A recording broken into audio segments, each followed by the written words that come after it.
asalaamaaleykum wa rahmatullah yéen ñuy suivre Paradise Info nuyu nañ leen siyaare leen bu baax ñaana leen yàlla te di sàkku si ñaan bu wér-wér ñu ñëwaat ak yéen si seen horaire de prière mu waree commencé le 9 ba le 15 octobre 2020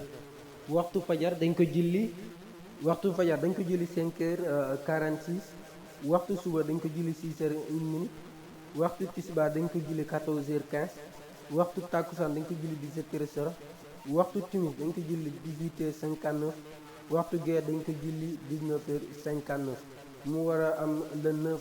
ba le 15 octobre 2020 di leen ñaanal yàlla lépp lu si waay julli suñu borom bi nangul la ko si barke alquraan karim di leen ngeen jëf te di leen ñaan nag ngeen abonné si chaîne bi bësaale cloche de notification bi xam ne vidéo bu ñu dugal nga mën ko gis si saa si jërë ngeen jëf